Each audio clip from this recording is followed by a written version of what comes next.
Hello అండి, మీ పేరేంటండి? నా పేరు మావులరావు. అయితే ఇప్పుడు ఎల్లుండి నుంచి మహిళలకు ఉచిత బస్సు ప్రయాణం పెట్టారండి.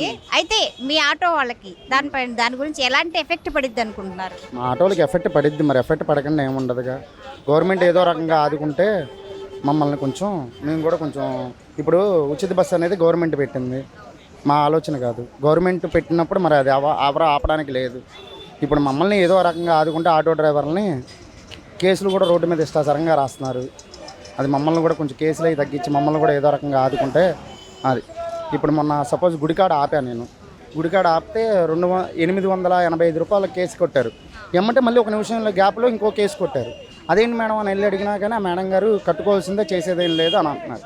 ఇప్పుడు 800 అంటే 1600 నా రోజు తొలగం పోయినట్టేగా. అది నేనైతే మట్టుకు ప్రజెంట్ ఏమైనా మమ్మల్ని ఆదుకుంటే ఏదో రకంగా మేము కూడా కొంచెం బయటపడతాం. అది అసలు మీరు ఎన్నాళ్ళ నుంచి ఈ వృత్తిలో ఉన్నారండి? ఆటో 10 సంవత్సరాలు.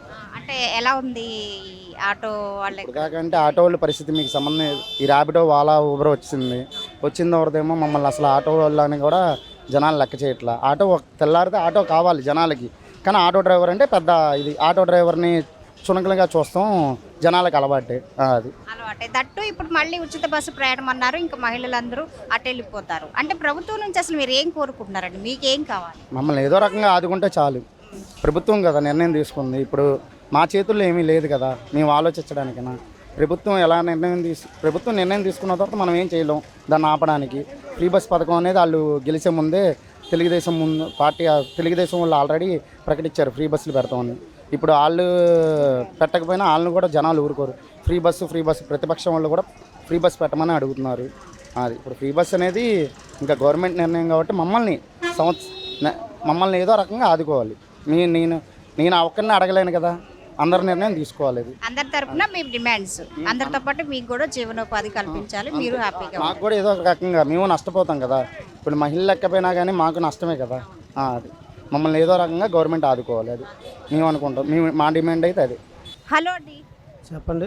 మీ పేరేంటండి? శ్రీనివాసరావు. అంటే ఇక్కడ ఆటో యూనియన్లో ఎన్నాళ్ళ నుంచి మీరు ఆటో వర్క్ చేస్తున్నారు? 15 సంవత్సరాల పైన దాటిపోయింది. అయితే ఇప్పుడు ఎల్లుండి నుంచి ప్రభుత్వం ఉచిత బస్సు ప్రయాణం పెట్టింది, తెలుసు కదండి? పెట్టింది. దానివల్ల అంటే మీ ఆటో వాళ్ళకి ఎలాంటి నష్టం జరుగుతుంది, లేదంటే దాని గురించి మీరు ఎలా ఫీల్ అవుతున్నారు? ఎంతో కొంత మీకు ఉంటుంది కదండి లోటు. మాకు అది వస్తే ఇంకా పూర్తిగా జీవనోపాధి మొత్తం కోల్పోతాం.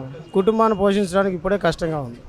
ఎలా అంటే ఊబర్, ర్యాపిడో, ఓలా వచ్చింది, దానివల్ల మా కిరాయిలు ఉండట్లా. అది దానివల్ల చాలా దెబ్బ కొట్టింది. మళ్ళీ ఇప్పుడు ఉచిత బస్సు అంటున్నారు. ఇప్పుడు ఈ ఆటో ఫీల్డ్ పూర్తిగా పడిపోతుంది. కనీసం సాయంత్రం అద్దెలు ఆయిల్ తీసేసి కనీసం 500 మిగలడం కూడా కష్టంగా ఉంటుంది. చాలా కళ్ళం నీళ్ళు పెట్టుకుని వెళ్ళాల్సి వస్తుంది డ్రైవర్స్. అది ఒక్కోసారి ఏం మిగలట్లేదు కూడా, దానివల్ల ఇబ్బందిగా ఉంటుంది. ఇంటి అద్దెలు కూడా కట్టుకోలేకపోతున్నాం. మా పరిస్థితి అలా ఉంది. అయితే మీరు ఆటో వాళ్ళకి ఏదో ఒక ఆర్థిక సహాయం కల్పిస్తానని చెప్పిందండి ప్రభుత్వం. దాని గురించి అంటే మీకు అసలు మీ డిమాండ్స్ ఏంటి? ఎలాంటి సదుపాయం కల్పించాలనుకుంటున్నారు? మీకు ఎటువంటి సాయం కావాలి మీకు? మాకు డిమాండ్ అంటే ఏం లేదు, కానీ ఊబర్, ర్యాపిడో, వాళ్ళ బైకులు ఓన్ ప్లేట్ల మీద ట్యాక్సీలు తిప్పుతున్నారు. అవి తీసేయమనండి. అవి తీసేస్తే అందరం బతుకుతాం. నెక్స్ట్ ఈ ఉచిత బస్సులు అనేది పెట్టేపటికెళ్ళి ఇంకా పూర్తిగా జీవనం కోల్పోతుంది. ఇప్పటికే కిరాయిలు లేవు, చూడండి ఎలా ఉన్నాయి. కిరాయిలు లేక అల్లాడుతున్నాం. కిరాయిలు లేవు, ఏం లేవు. 500 మిగిలితే ఎలా ఉందంటే మాకేదో 1 కోటి రూపాయలు మిగిలినట్టు ఆనందంగా ఉంది. 500కి ఆడమని సంపాదిస్తుంది 1000 రూపాయలు. ఈరోజు 1000 రూపాయలు సంపాదిస్తుంది, 1000 రూపాయలు. కానీ మేము 500 సంపాదించడానికి మాకు ఏదో గొప్పగా అనిపిస్తుంది. మా పరిస్థితి అలా ఉంది. అంటే ఇప్పటికే మీది అంతగా లేదు, జీవనోపాధి తగ్గిపోయింది పూర్తిగా. ర్యాపిడో, ఓలాలు వచ్చాక తగ్గిపోయింది. అందులో ఉచిత బస్సు ప్రయాణం పెట్టాక ఇంకా మీకు తగ్గిపోతుంది అని అనుకుంటున్నాను. ఇప్పుడున్న పరిస్థితులను బట్టి ఆటో ఫీల్డ్ వదిలేసుకోవడం బెటర్ అనిపిస్తుంది మాకున్న పరిస్థితి అలా ఉంది. ఇంటి అద్దెలు పెరిగిపోయినాయి, అన్ని ఇంట్లో ఖర్చులు పెరిగిపోయినాయి. తెలియదు ఏముంది మీకు తెలుసు ఆ విషయం. ఇప్పుడు ఇంకా ఈ వచ్చేపాటికి ఇంకా పూర్తిగా పెరిగేపాటికి మాకు ఏం జీవనోపాధి కోల్పోతున్నాం. కొద్దిగా అది ఆలోచిస్తే, కాబట్టి ప్రభుత్వం కూడా మీ గురించి ఆలోచించాలి. ప్రభుత్వం కొద్దిగా ఆలోచించి ఆటో డ్రైవర్లకు ఏదైనా అండగా ఉంటే కొద్దిగా మేము కూడా బతుకుతామని ఆశ, అంతే. హలో అమ్మ, మీ పేరు? నా పేరు నాగమల్లేశ్వరి అండి, ఎక్కడి నుంచి వస్తున్నారమ్మా? గుంటూరు నుంచి అండి. అయితే ఎల్లుండి నుంచి ఆగస్టు 15 నుంచి మహిళలకు ఉచిత బస్సు ప్రయాణం ప్రవేశపెట్టింది. అది ఎల్లుండి నుంచి అమల్లోకి రాబోతుంది. దాని గురించి మీరు ఎలా ఫీల్ అవుతారు? ఎలా ఉండిద్దో తెలియదు కదా, ముందు ఫస్ట్ టైం కదా అది. మనం ఫీల్ అవుతే అండ్ బస్సు ఎక్కిన తర్వాత కదా మనకు తెలిసేది జనాలు ఎలా ఉంటారో ఏంటో, అసలు తోసుకుంటారో ఫ్రీగా ఉండిద్దో లేదో తెలియదు కదా. అంటే రష్గా ఉంటుందేమో అంటారు. అదే రష్గా ఉంటుందో, అసలు సీట్లు దొరుకుతాయో లేదో కూడా తెలియదు ఫ్రీ బస్సులు పెట్టిన తర్వాత. అంటే సౌకర్యాలు ఎలా ఉంటాయో, అంటే ఎలాంటి సౌకర్యాలు కావాలని అనుకుంటున్నారు? సీట్లు దొరికితే చాలు ప్రశాంతంగా వెళ్ళడానికి. అది సీట్లు కావాల్సిందే. నుంచొని వెళ్ళలేము కదా, దూర ప్రయాణాలు అనుకోండి నుంచొని వెళ్ళలేము. అయితే ఇప్పుడు రాష్ట్రంలో ఎక్కడి నుంచి ఎక్కడికైనా ఫ్రీ బస్ అమ్మా. అయితే మీరు ఎక్కువగా ఎటువైపు ప్రయాణిస్తారంటే మీరు అసలు ఏం చేస్తారు? మేము ఎక్కువగా ఎక్కడికి వెళ్ళమండి, ఏదన్నా ఇట్లా గుడికి అట్లా వెళ్తానికి వస్తూ ఉంటాం. విజయవాడ నసరాపేట మాకు తెలిసిన వాళ్ళు ఉంటారు, ఇంకా అంతే. అంతకుమించి మేము ఇంకెక్కడికి వెళ్ళము.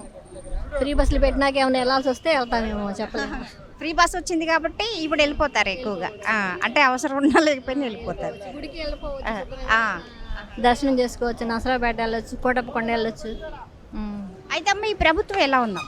ప్రభుత్వం బాగానే ఉందండి, బాగానే చేస్తున్నారు అన్నీ. అంటే ఉచిత బస్ అంటే మీకు సీట్లు కంఫర్టబుల్గా ఉండాలి. కొంచెం దూర ప్రయాణం అనుకోండి, సీట్లు ఉండాలి తప్పనిసరిగా. నుంచోని అంటే దూరం వెళ్ళలేము. సీట్లు లేకపోయినా దగ్గర అనుకో, సీట్లు లేకపోయినా పర్వాలేదు, నుంచొని ఎమ్మటే దిగిపోవచ్చు. కానీ ఫ్రీ బస్సులు పెట్టిన తర్వాత ఎలా ఉండిద్దో చెప్పలేము. హలో అండి, మీ పేరు? రమ్యశ్రీ అండి, రమ్యశ్రీ. ఎక్కడి నుంచి వస్తున్నారు? గుంటూరు నుంచి. అంటే మీరు స్టూడెంటా, ఏం చదువుతున్నారు? స్టూడెంటే. అయితే అమ్మా, ఇప్పుడు స్టూడెంట్ అంటే ఇప్పటివరకు బస్ పాసులు, స్టూడెంట్ పాసులు తీసుకొని వెళ్ళాల్సి వచ్చేది. అయితే మన ప్రభుత్వం ఇప్పుడు 15వ తారీఖు నుండి ఉచిత బస్సు ప్రయాణం పెట్టింది. దాని గురించి మీరేమంటారు? ఇప్పుడు ఫ్రీయే కాబట్టి మాకు అంతా బాగానే ఉంటుంది. ప్రయాణం అంతా ఇది లేకుండా, ఇబ్బంది లేకుండా ఉంటే చాలు. అంటే ఇప్పుడు బస్ పాస్ కట్టాల్సిన అవసరం లేదు. అంటే 1000 కట్టేవాళ్ళ మంత్లీ. అవును. ఇప్పుడు అది లేదు. అంతకుముందు అయితే బస్ పాస్ తీయాలి. ఇప్పుడు ఆధార్ కార్డ్ కానీ, రేషన్ కార్డ్ కానీ, ఓటర్ ఐడి కానీ, ఈ మూడిట్లో ఏదో ఒకటి తీస్తే సరిపోతుంది.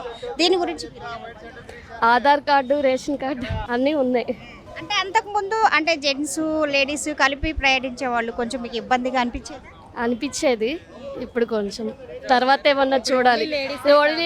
కొంచెం వెళ్తే బెటర్గా, మంచిగా బాగుంటుందని మా అభిప్రాయం. ఇప్పుడు ఓన్లీ లేడీసే, జెంట్స్ ఉంటారు కాబట్టి ఫ్రీగా వెళ్ళొచ్చు, హ్యాపీగా ఎక్కడికైనా వెళ్ళొచ్చు. ఫ్రీగా ఎక్కడికైనా వెళ్ళొచ్చు, ఇబ్బంది లేదు. అది. మీరండి, మీ పేరు? శిరీష. శిరీష. మీరేం చదువుతున్నారు? నేను ఇంటర్మీడియట్. ఏ కాలేజ్? వివేక. వివేక. అంటే ఇప్పటి వరకు రష్గా కాలేజ్ టైం అవుతుందని అలా వెళ్ళేవాళ్ళు కదా, ఇప్పుడు ఫ్రీ బస్ కదా, ఇప్పుడు ఎలా ఫీల్ అవుతున్నారు? చూడాలి, అది వస్తే కానీ ఎలా ఉండిద్దో తెలియదు. తెలంగాణలో అలా అయింది కదా, అవసరం లేకపోయినా కానీ తిరిగేసేసి ఏ పనులకైనా కానీ అలా చేస్తున్నారు. ఇటు మన వైపైనా అలా చేయకుండా ఉంటే బాగుండిద్ది. అందరూ అర్థం చేసుకుంటే అవసరమైన వాళ్ళ వరకే వెళ్తారు, వాళ్ళకి ఇబ్బంది లేకుండా ఉంటుంది. ఫ్రీ బస్సు లేనప్పుడు ఎలా వెళ్తున్నారు, ఫ్రీ బస్సు ఉన్నప్పుడు కూడా అలా వెళ్తే బాగుంటుంది. అంటే అవసరం లేకపోయినా ఫ్రీ బస్ కాబట్టి తిరగకుండా, అవసరం అయితేనే అంటే అవసరమైన వాళ్ళకి అవకాశం కల్పించాలి. అదే, అవసరం లేకుండా తిరగడం కన్నా కానీ అవసరమైన వాళ్ళు వెళ్తున్నారు. అందరూ రష్ అయిపోతారు. లేదు, అది ఎక్స్పీరియన్స్ చేయాలని ఇంట్లో ఉన్న వాళ్ళు కూడా వచ్చేసి అటు వెళ్దాం ఇటు వెళ్దాం అని వచ్చేస్తూ ఉంటారు. అది జరగకుండా ఉంటే చాలు. అంటే అనవసరంగా కాకుండా అవసరమైన వాళ్ళకి అవకాశం కల్పిస్తే అది మంచిగా ఉపయోగపడుతుంది అనుకుంటా. అవును. మీ పేరు? నా పేరు కరుణ అమ్మ. ఎక్కడి నుంచి వస్తున్నారమ్మా? మేము విజయవాడ నుంచే వస్తున్నాము.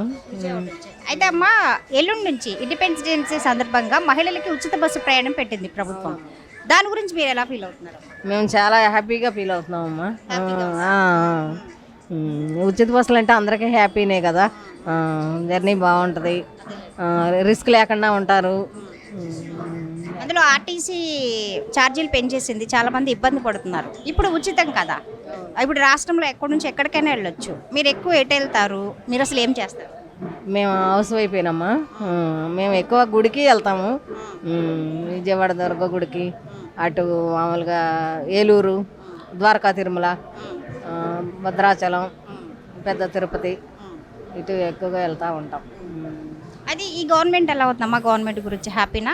హ్యాపీ అమ్మ, చాలా బాగుంది గవర్నమెంట్. అంటే పథకాలు ప్రవేశపెట్టింది, అమ్మ ఒడి అని చెప్పి, తల్లికి వందనం ఇవన్నీ పెట్టింది కదా, దీని గురించి బాగున్నాయి. పథకాలన్నీ బాగున్నాయి, బాగా చేస్తున్నారు.